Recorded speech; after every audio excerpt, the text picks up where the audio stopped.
Hello, everybody. Welcome. Another edition of Let's Talk Buffs. This is like one of the most, I don't know, it wasn't like the most impactful week because I would say some of these wins we had this season were more impactful than this, Carter, but it was the most amount of news. Transfer portal time over here is nuts.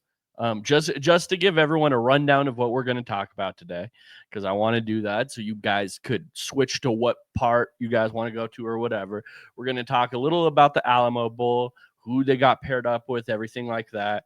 We're going to talk about the Heisman Trophy thing coming up this weekend, and then we're going to get into four guys I looked at, watched the film on this week in the transfer portal who the Buffs have visiting, and then Carter also has four that he looked at. Make sure everybody please like and subscribe. That's how you are going to help us share this channel. That's how we're going to continue to grow here at Let's Talk Buffs. Please do that. But Carter, how are you doing today, man? Good. This is staple Colorado season. The transfer portal's here, and the Buffs are looking to add talent. And this time around, it's going to be more of a higher end talent than fixing glaring holes. So this will be exciting portal time. It will. I mean, this is like prime CU fandom right now. Like this right now is looking towards the future. Who the hell even is that guy? You know, they're bringing a guy in. I saw that edge rusher today from a college called Elon. I never heard of that in my life. He said he's not coming anymore. Like I'm looking at all these different dudes. I'm trying to figure out who they are, what they're good at. They have a tight end coming from a school I've never heard of. Like I'm trying to figure out everything. So it's just fun. It's fun going back through the film and seeing. I even like it just as much as I like looking forward to and looking at NFL draft prospects. It's just like a different type of it. All right, I'm projecting you on the CU defense now. How do you look? Like it's a blast going through this. It's peak CU fandom for me as a guy that likes doing that type of stuff. Let's hop straight in the show though. CU paired up against BYU in the Alamo Bowl. They got a good bowl. I'm happy with the bowl they got, Carter. I wish, though, it was against a different opponent. I would love to just see them paired up against like an Alabama or some out of conference team, just to see how we fare against them. I have an idea with BYU since so much of our competition has played their competition. I want to shot in the dark team. Like, hey, I don't know what to expect here. That would make me a little more excited.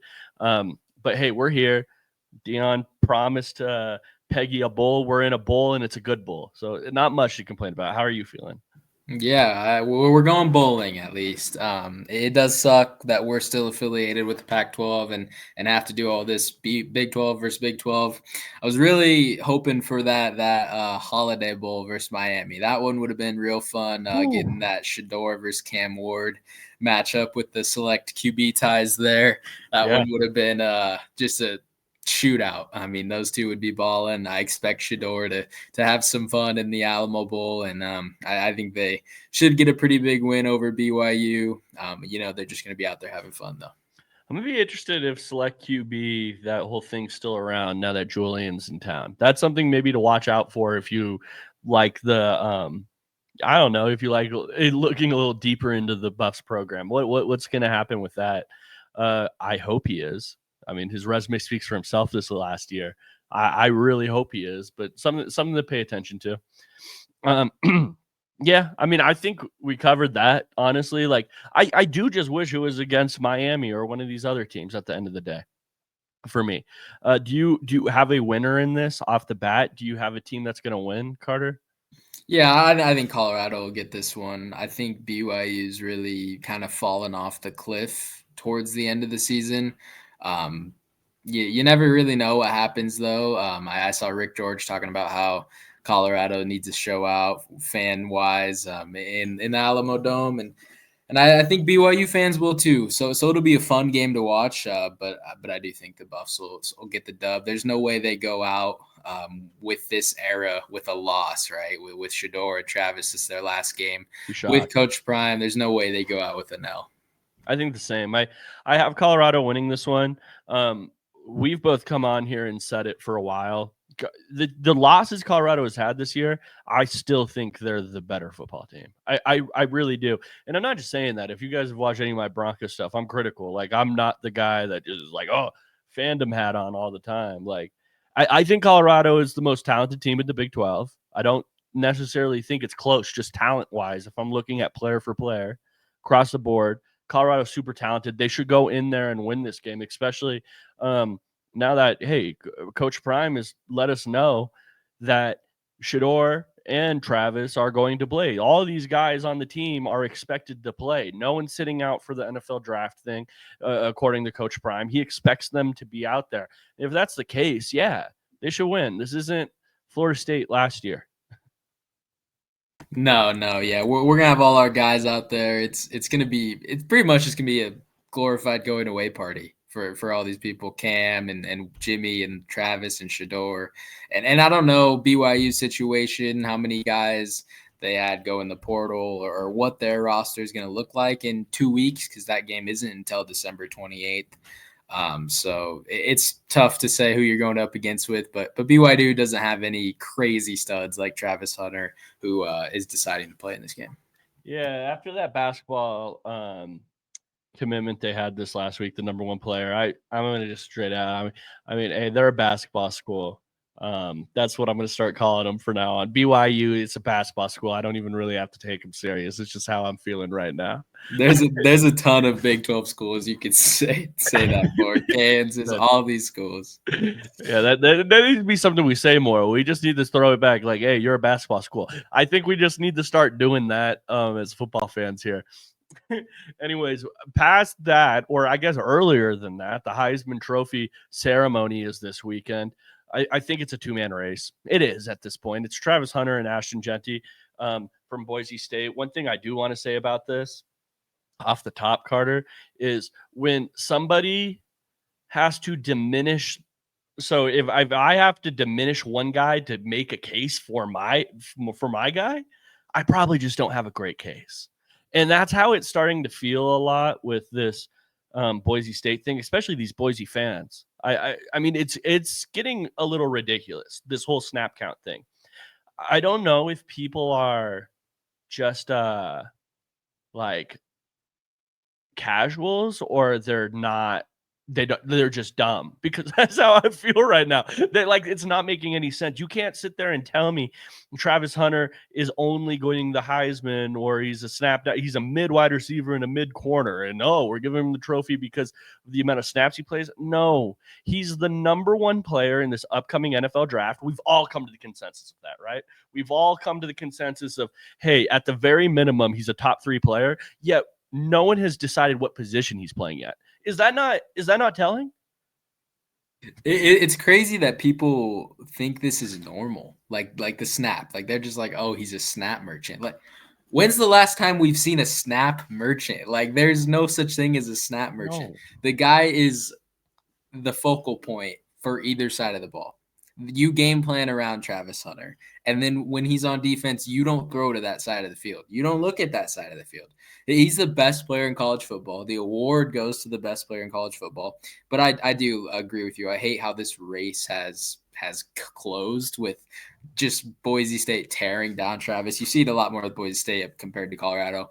I do kind of feel for them and give them a little source of relief, because they are Boise State. And when is the next time that they're going to have a player like this, or even a Heisman finalist? So it's like, man, they're holding on to it for as long as they can, because Jeanty is a stud. I mean, he's easily the best running back. He should be number 2 in this race, but the odds, I completely agree with the odds that Travis Hunter is the clear favorite.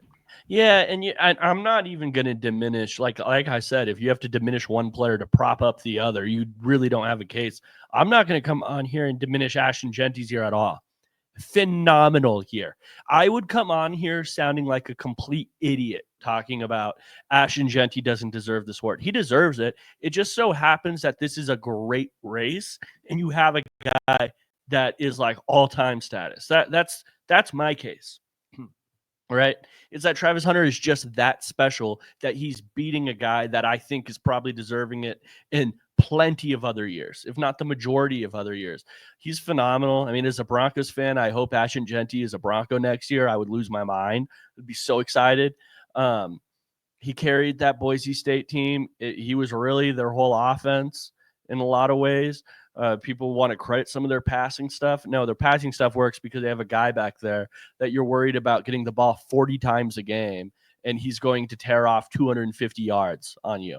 So I'm not even going to come on here and do this. Ashton Genty was phenomenal. It'd be wrong of me to say otherwise.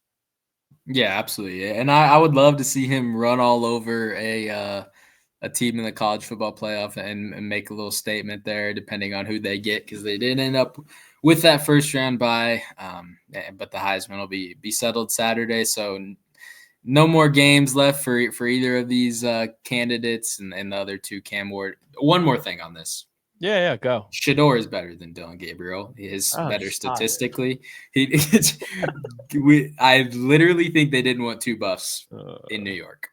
Dylan Gabriel, there was a point in the year where they were like talking about him like being like the number 2 or number 1. That would have been the sorriest, most sad, worst Heisman winner we've ever seen in life. That would have been atrocious. There's nothing. Let me tell you, right, man, if there's nothing like exciting about you, like he's not even really running around, like he has no rushing yards, nothing like that. He's not exciting for real. So that's the type of quarterback you have to put him in perspective of. Okay, so I'm thinking of him this way. And then you put him in the NFL and it's like, yeah, I don't even know if I would draft him really. like stop. This is Oregon being phenomenal. This is Oregon having a scheme that really handicaps their quarterbacks in a lot of ways. Like I know Oregon fans that were sick and tired of Dylan Gabriel. It just so happens that his production was amazing. If you want any more proof that the voters in these awards look at nothing more than a box score, Dylan Gabriel being up here is evidence. He is nowhere near the 4th best player in college football. We can get that out of our head immediately. He is on the number 1 team in the nation though, and I think that's what did it. Yeah, man, I because Shador's better statistically or something. Right? Get out of here with Dylan Garrett. That one makes no sense. He shouldn't be there. Like, I don't know. I don't want to talk too much shit. But he's not the guy. He's not that guy. Word of the meme. Let's move on past that, and we are going to be talking about this transfer portal. So, like I said at the beginning of the show, Carter watched 4 guys, studied 4 guys, and I watched and studied 4 guys who are all visiting Colorado this week. And when I say watch, we watched the film or we did in-depth study on these guys, and hopefully we bring a little knowledge to Buffs fans on what these guys would bring to the Buffs next year. I mean, this is a big part of the season. They brought in so many guys this last season who ended up being really, really good players, or the season before. I mean, we could go down the list. Almost everybody is a transfer portal player, and we just came off the season we had. So huge off season here. Who do you have first? Who do you want to talk about? Carter. Yeah, I'll go ahead and get my trenches player out of the way. UL Monroe center Carter Miller. I only got to watch one game of him because it is ULM. There's not much ULM film out there to find. ULM Monroe is one of those schools where I bet you, Carter, if you emailed there, you emailed their football program, they send the film right back. They're looking for people to look at the game. Anyways, continue. Please watch our film. But started 12 games for ULM this year. He spent 3 years at James Madison before this. I liked what I saw against Texas. It is Texas, so they had literally no positives. I think they scored 3 points on the game, got absolutely blown out. But I thought he held his own. He was pretty solid in pass protection. Didn't really see much in the run game because they didn't have a run game. But really? He's a guy that got 2 years of eligibility left. So just adding another interior lineman, I don't know how much versatility he has. If he could see some guard, if that ends up being Cash Cleveland's job, or if he just stays at center and is either the first guy there or second. But definitely a guy I would like for them to bring in. They need guys in that O line. Period, and he'd be a great depth piece if anything else. Okay, so that's interesting. I mean, I think yes, like even if these transfer portals guys end up as depth in some areas, that's needed. This offensive line, especially in the interior, you need more players. Like at right tackle, thought the Buffs need a starter. They have depth. The interior, I think they need starters, and then also depth. Like I think they need both there. So um, I think that's important. I guess the question I'd ask you, Carter, is do you think Hank transfers out? Do you think Cash is a starting level center? How imperative is it that they add a starting level guy there at the position this next season? One thing I actually forgot to mention about this guy was like he seemed like a veteran type of player. Like he was like commanding and he was pretty disciplined. I think it's not really imperative of the starting or backup level, but a guy that you're not worried about going in there. Like I feel like a lot of us Buffs fans, when we saw Cash Cleveland go into the game, we're like, holy shit, this is a walk-on freshman. What is Yeah. about to happen? Like, and obviously he proved us wrong. He played amazing. But we don't want another situation like that, just because it goes wrong 9 out of the 10 times. Cash was that one time. So a guy that's like solid enough that you can rely on him if you need to, with upside to be the starting level player. But I like Cash in that spot, but they definitely need to bring guys in. Yeah, and it looks like they're heavily going after it too. I haven't watched this University Louisiana Monroe kid yet. I haven't at all. I haven't even watched the one game Carter has, but um I think it at least needs to be a competition in my mind. Like you need to have like competition there. You need to have somebody where if okay, Cash Cleveland comes in and he's looking like a walk-on guy, right? He played great last year. You don't want to put all your eggs in that basket though, right? You don't. Um, and then if Hank transfers out or something like that, what's the deal at center? We're all going to be kind of really confused there. So you're going to need another body who's at least competent level. I mean, it sounds like that this kid is. So that's exciting. They're going after a lot of centers. It's not just him, which is good. I think that's needed. I'm going to stay in the trenches for anybody that doesn't know my content. I'm big in the trenches. That's my spot. So, right. I my guys, I have a center, two interior defensive linemen in mind. Carter has wide receivers in the fun positions. Oh, and I also have a quarterback. But hey, I like the interior defensive lineman the most. And one guy who even has been crystal balled to the Buffs. I think he's their only transfer portal that guy that's been crystal balled to the Buffs to this point. It's Jaheim Otis from Alabama. This is a guy I'm really excited about, honestly. 6'5", 324. He's a freak athlete type of dude. He's not like the fastest or quickest dude, but he is as strong as an ox, Carter. And all 6'5", it makes sense. When he locks those arms out on offensive linemen, a lot of circumstances, it's game over for these guys. It really is. I think he can play the nose in certain circumstances, and I think he can play the three tech in certain circumstances. I don't necessarily think he's completely dependent on one. I like him more as a run defender, I will say. He's not much of a pass rusher. If your idea of him is he's going to come to town here in Boulder, he's going to finish with 5-6 sacks, that's not his game at all. He's there to be a physical dude, freak of nature guy, that's going to really muck it up in your run game. The only really cons I had was I'll break this down real quick. So if I'm a defensive lineman and I'm getting reach blocked, right, which means I'm getting a guy taking a step in a direction, like let's say he's going to the right, I, as a defensive lineman, am supposed to beat him to that spot. I want my head on this side that he's aiming for. Um, a lot of the times, Otis, I don't think he just guessing out there sometimes. Like sometimes it's like the offensive lineman's reach blocking to the right, and Otis is like swimming to the left. I'm like, oh damn, man, what are you doing? Like it's stuff like that where it's okay, he has another gear to get to though, which makes me excited. And maybe with Warren Sapp and the guys we have down here, he can reach that level. Just kind of a guy that really took the red shirt this year because it felt like he got stuck in the logjam there at Alabama with all the freak of natures they have down there. It makes sense that a guy's like, hey, I want to get out of here and I want to go start and get a full-time opportunity elsewhere. And I think this is the case here with Otis. Yeah, I mean, this is a guy that seemed like a huge priority, right, when the portal happened. I mean, there was Yeah. mutual interest instantly. For I think this is his only visit he has scheduled. Crystal balls already. I think there was Ole Miss rumors, but I think those got shut down pretty quick. But this guy seems like a guy that wants to come to see you. Why would you not want to come get coached by Hall of Famer and Coach Lewis? In that room is great coaches in there, and obviously Coach Prime and Rob Livingston. And CU really responded with the same amount of interest, welcomed him with open arms, and I think he's already in Boulder. I think this was like a during the week visit, get there as soon as possible, and this is looking like a match made in heaven for both of these guys. Yeah. Last point here, when I look at him, and so do I think just to put in perspective of how good I think he is, right? I think that's probably important to talk about here. Do I think he's better than Chidozie?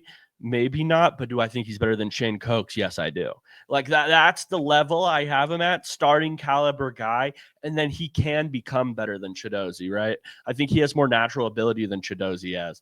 And I just want people to put in the level of how good I think he is. I want to give that to the people. It brings another physicality dimension than either of those guys, though. The most physical defensive lineman I think the Buffs would have in this prime era. Who is your next guy you want to talk about, Carter? Yeah, this is probably one of my favorite guys in the portal. Right when I watched him, saw some stuff on Twitter about him, went and watched his highlights, then watched some film.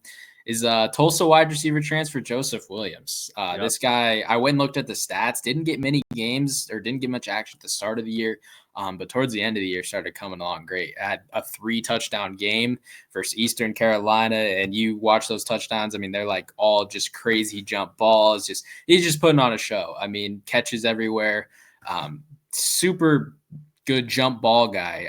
True X. He'd be a great replacement for Will Shepherd. Really similar type of player. And the best part about it is he was a true freshman this season. I mean, he's a very sought after player. Confirmed a visit to Colorado. I think he's visiting both Arizona schools as well. So people want this kid. He's got a crazy amount of talent. He's only going to get better from here, and this would be a great guy to have for Julian Lewis the rest of both of their college careers. Yeah, bigger body guy, right? Like 6'2", something like that. This is a guy I need to go and watch. But the exciting part about Joseph Williams to me is he's a freshman this year. So this next season, he's going to be coming in as a sophomore. This is a guy that can continue to grow with your freshman quarterback. So he had 500 whatever yards he had this year at Tulsa. All of them came in late, like you mentioned, Carter. Most of them, at least, the vast majority of them came in late in the season. If that continued with Colorado and you started to grow that chemistry, something, I mean, I don't really think Shedeur ever had the opportunity to do here in Colorado outside Travis Hunter. And it was visible. You saw the chemistry they had playing together so long. Everyone else, it was like, okay, you've been here for a year or maybe two. That was what it was. And if you were here for 2, your role on the team kind of changed year to year. It wasn't the same guys consistently. It would be promising to see, okay, we have a sophomore in Joseph Williams. We have Draylon Miller, who he's going to be able to grow with. We have Omarion Miller, who's able to grow with. The year we have year one with quarterback in this receiving core could look a lot different and grow exponentially in year 2 to year 3, et cetera, et cetera. I would be excited about this too. I think the one thing you're missing on this is kind of your X type wide receiver, the big body physical guy. When I look at it, I think Omarion's more of a Z. Your fly down the field. He can be physical, but I don't think that's his forte. And then Draylon, who is I think like a slot wide receiver, is how I look at him mostly. So that would build a really solid receiving core there. Joseph Williams is a guy I would be excited to have here in Boulder. Yeah, I'd be thrilled. I mean, watching him just It's fun. You got to go watch him. Go, if any listeners, just go watch a quick highlight tape because these catches, I like can't even describe him. He's just head topping people left and right, flying down the sideline, double moves. Their offense really just became throw it up to Joseph towards the end of the year. Now they were getting blown out by these teams the last 3 or 4 games. I think they got 60 hung on them in like 4 straight games. But yeah, he was the one star of that offense. I love it. I love it. Well, I don't want people to sit there and think that we're only watching guys and loving them because we're biased. So I'm going to give a guy that I watched and I didn't come away very impressed with, Carter. And this is Jordan White, the center / guard at Liberty, coming to town. PFF ranked him as one of the highest rated interior linemen in all of college football last year, and I'm here to disagree. I don't think he was that. I think he's a headsy player. I liked how he plays body position, right? And what I mean by that is, okay, maybe he's not pushing the guy out the hole, but he's getting his body in the way, right? If the ball's going to the left, he's making sure to get a seal block on the guy so he's not getting all the way over there. I just didn't think he was the most physical football player, Carter. I really didn't. I didn't see him move anybody ever. In a lot of circumstances, I watched his game in 2023 against Oregon in the bowl game, and he had a very rough day that game. He was playing center. This last year, he played guard, which he looked better at, but blitzing linebackers gave him hell that game. Stunts gave him hell that game. Some of the linebackers came, and I mean, when I talk about a lack of power, it was guys getting a running head start. They would hit him, and it was, oh, okay, I'm getting walked back into the quarterback, right? So it wasn't very pretty. I don't want to come on here and I want you guys to know I'm not lying to you. I'm telling you the truth on all of these guys that I watched. I guess the one positive I had is he got to the second level well, which is something that is important, especially at center, because you rarely do actually have a guy straight up head up over you. My only thing was, okay, now you need to connect, and I didn't think his angles all the way were great. Getting there and connecting with guys and getting that push. So I didn't come away very impressed with Jordan White there at Liberty. Maybe once I study more of the 2024, he took a massive leap from 2023. That's going to be something I watch for. Maybe he's just a much better guard than he is center, which is where I primarily watched him. So, yeah, I don't know. Maybe a guy I take and just have his depth, but I would be worried if he were my starter next year. Yeah, I think Jordan White's a guy that's had quite a few visits lined up. I want to say with Vandy and Michigan were some of the few big time schools. So another guy with you said it. He played some guard, played some center, versatility, right? I don't think you can go wrong with versatility with as many question marks as you have on this O-line. You saw Tyler Brown this year move in the spring, who was working at center to being a primary guard. Then he was kicked over to right tackle, back to guard. So there is a ton of question marks with this offensive line outside of left tackle, and bringing in a guy that's, while it might not be top tier play, but a guy that can play at least at different positions isn't the worst idea, especially just for depth, like you said. Yeah, and I want to make sure I preface this before the whole comments are like, "Oh, you're a hater. You say you're the worst ever." Well, I don't want that to happen. I need to watch more 2024. Maybe he did take that massive leap up. I watched like 3 games in 2023, and I watched 1 in 2024. I did think the 2024 game was better than the other ones where he was playing guard. I watched him primarily at center, so maybe he just looks a lot better in those. I don't want people to get mad at me. I just am not going to come out here and lie to your face. That's not what I'm going to come out here and do. Carter, who is your next one? Yeah, Joey said it. I got fun positions. I got another wide receiver for y'all. This guy is wide receiver. Wide receiver, you don't gotta worry about DBs and wide receiver recruiting when it comes to Colorado, because we're gonna be in the mix for all the best ones. And this guy, a lot of people are tagging this player with the best wide receiver in the transfer portal.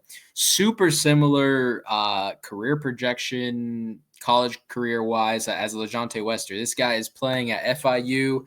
LeJounte was at FAU, and just super productive years. I mean, their offense really revolves around him. But this wide receiver from FIU is named Eric Rivers. He's a smaller guy, super fun, similar to LeJounte Wester, but he is extremely fun after the catch. Just yak yards like crazy. Insane productive year. 5th in receiving yards and FPS this season. So he was balling all year. Got 1 year of eligibility left, just like LeJontay Wester had before he came to Colorado and took that gamble to come play with Shador. And so hopefully Eric Rivers comes and does the same thing with Juju Lewis. And another reason I really want Colorado to get this guy is because he also has a visit lined up with Nebraska. We thankfully have that last visit, so hopefully we get him on campus and don't let him leave. But this would be a great get, just adding to the fun of the Colorado offense. Is it fair to say that this is the most heavily pursued guy we are going to talk about today? I think it probably is. Yeah, I think you say it for this guy about a lot of schools. I know he's visiting Penn State as well and Miami, so a lot of big schools want this kid, and I don't blame him. Yeah, I don't blame him at all either. I think that this is one of those players that you get and you want him to be a productive like immediately, and he will be productive immediately. It's a reason why.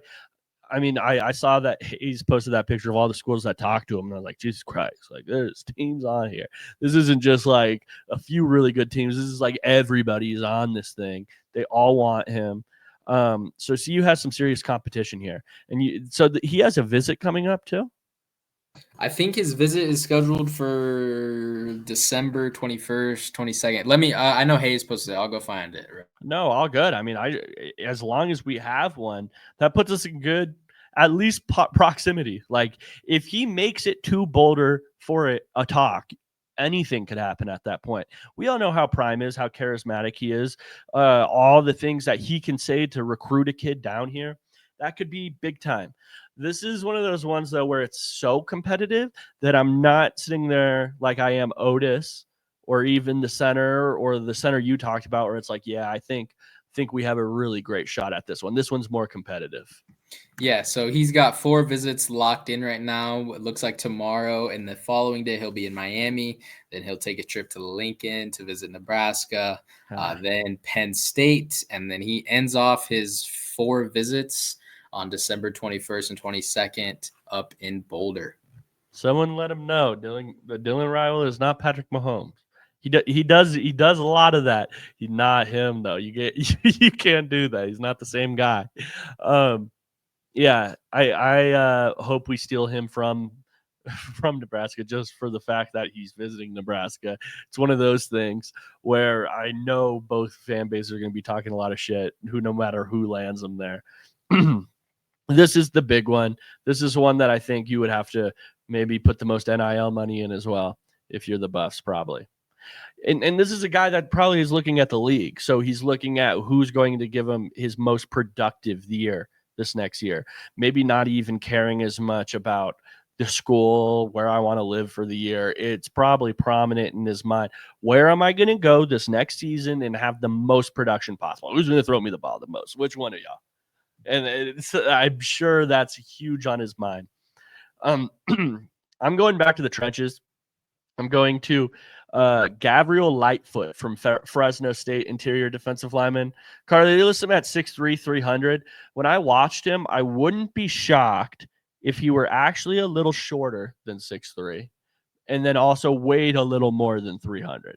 That's my prediction there. I think he's more of a one tech. I think he's closer to Chidoze, the position or the role they would play on a team, than the last kid I talked about from Bama on the interior defensive line.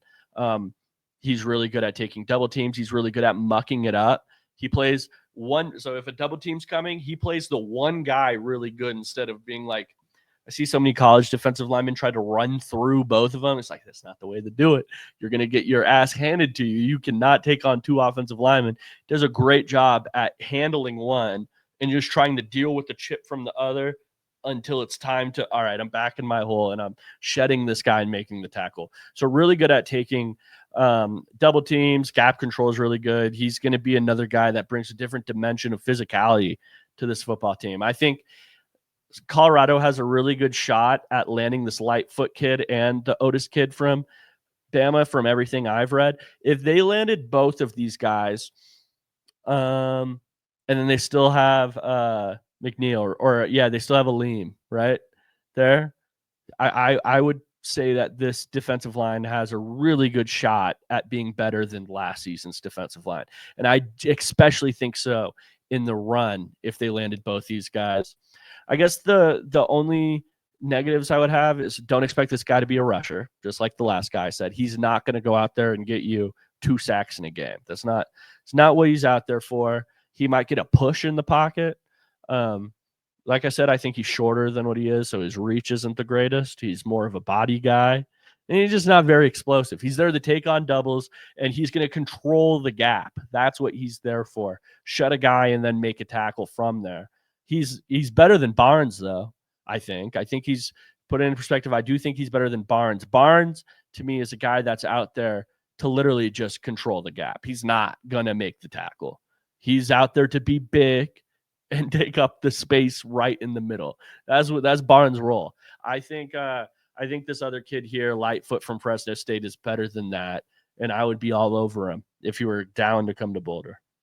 Yeah, got a visit this weekend. I just read in Colorado, so I would imagine all signs point to him being a buff, and we need it. We had obviously Chidozie leaving, Shane leaving, and Ryan Buell, who was a depth piece, hit the portal. So holes to fill there. We only signed one defensive lineman in the freshman class this year. So Lightfoot, who seemed like a pretty productive defensive tackle in the Mountain West, would fit in well. And if Sapp and Lewis like him, paired up with Otis, I think that's great.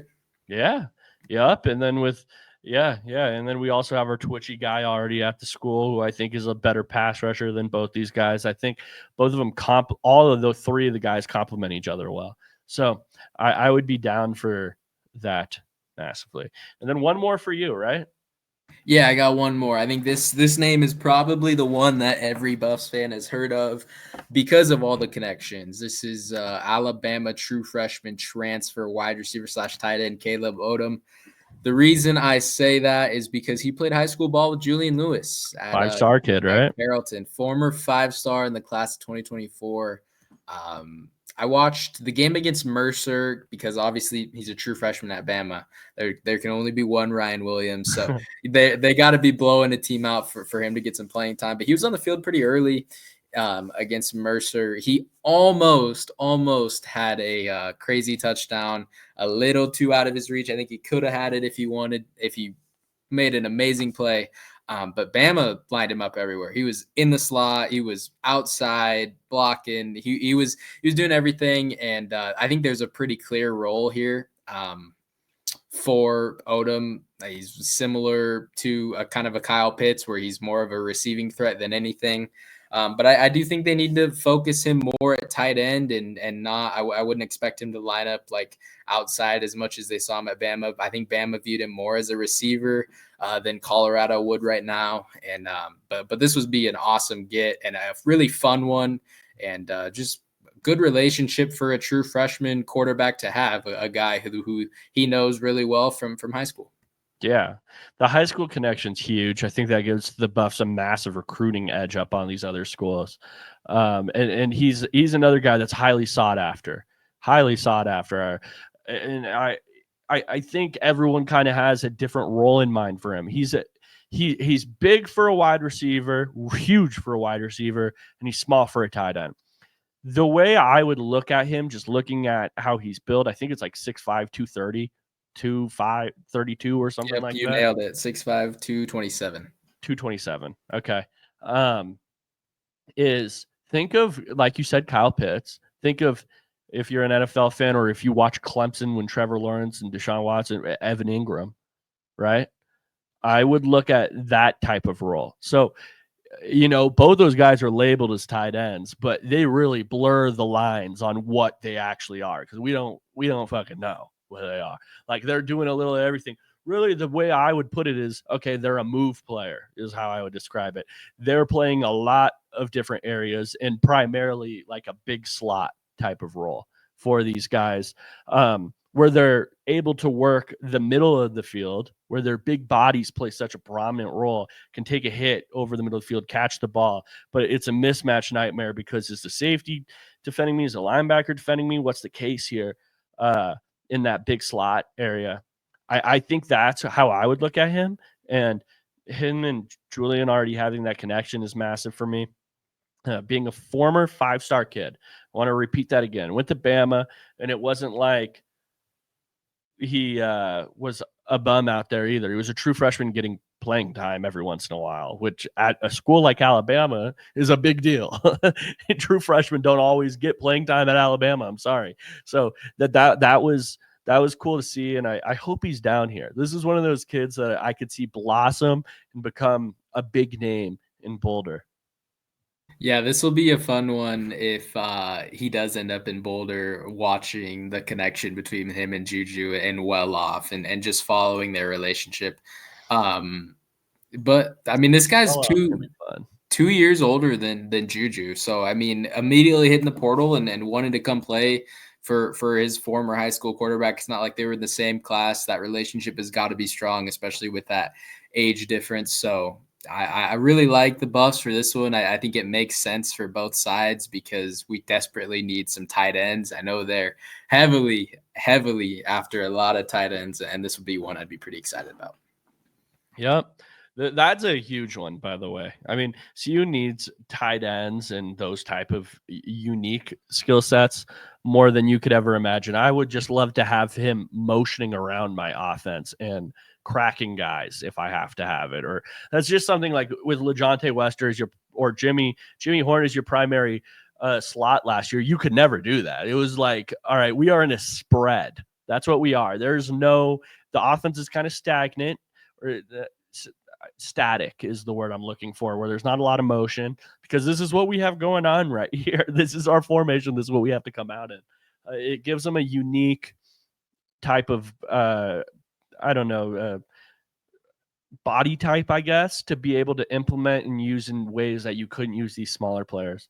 So, last guy I have here, and this is maybe one of the more interesting topics I want to throw at you, Carter, is Caden Salter, Liberty quarterback.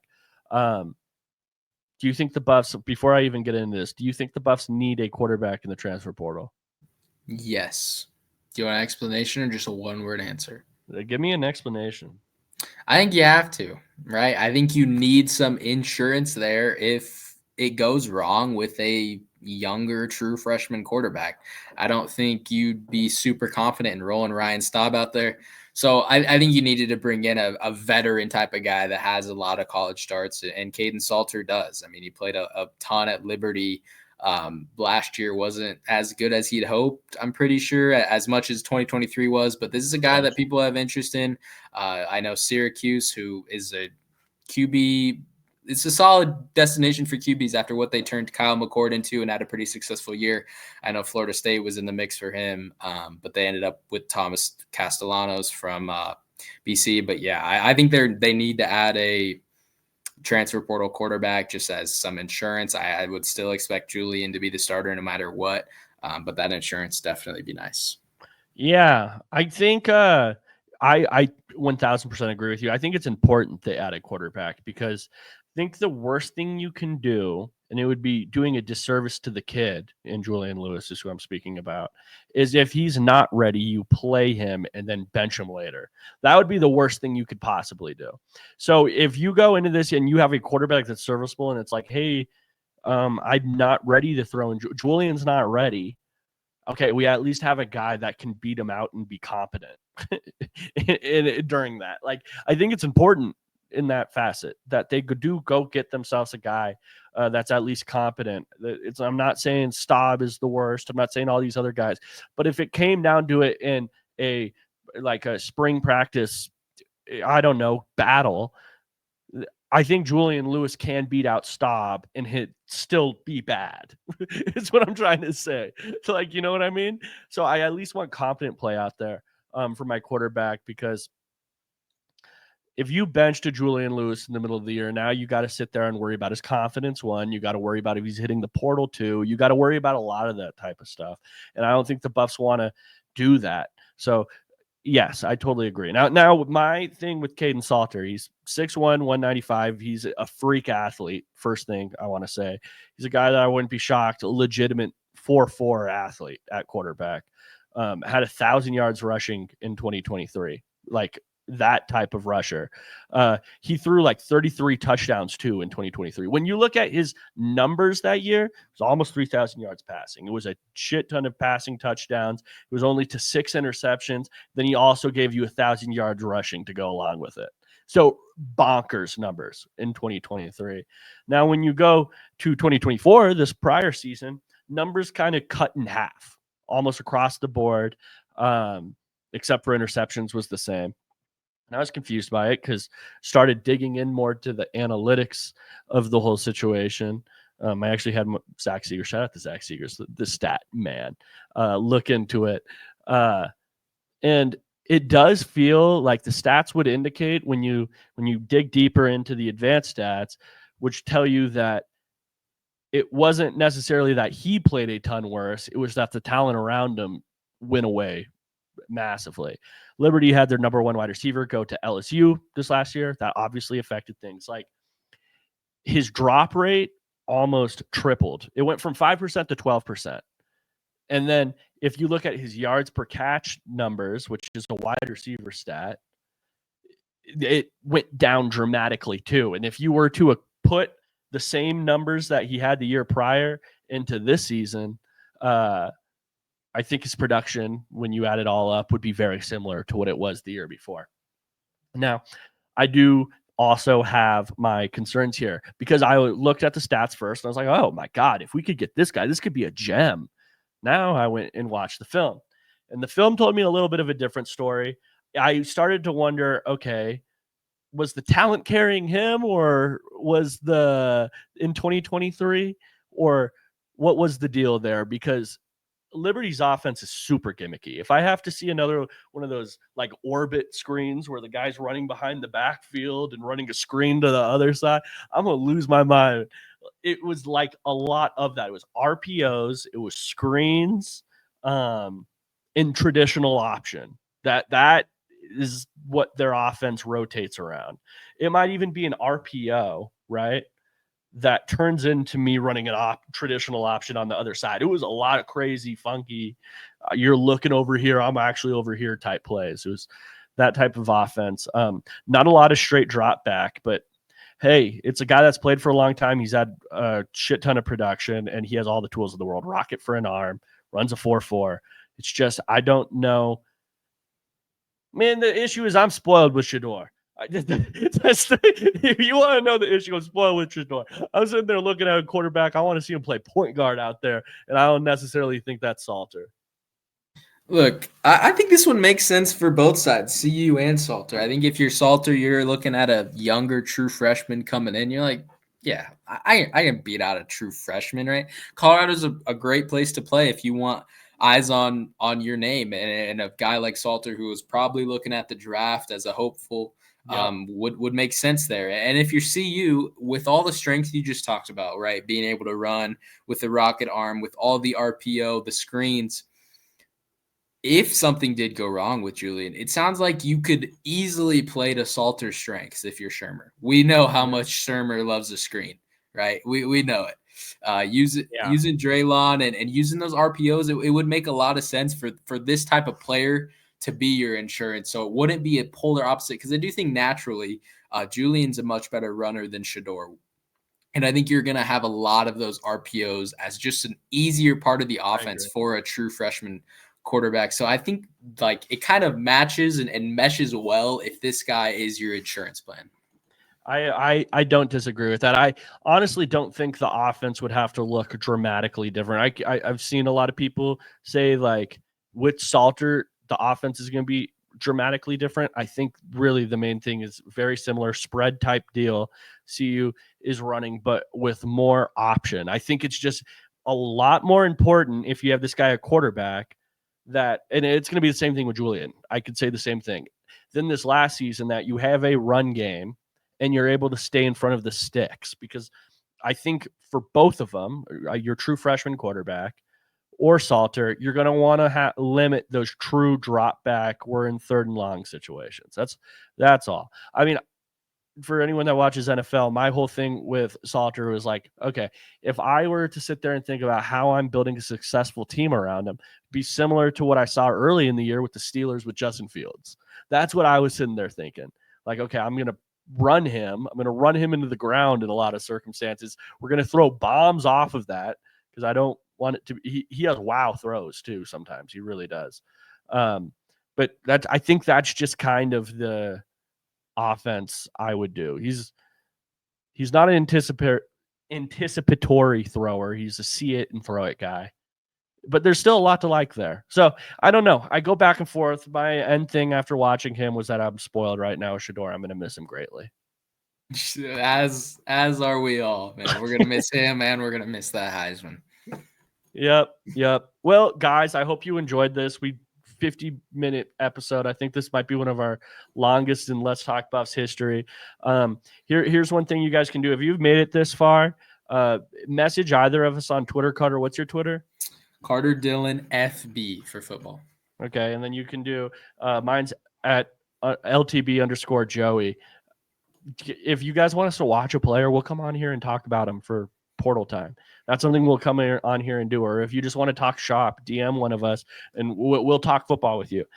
Make sure you guys are liking and subscribing. And until next time, go Buffs.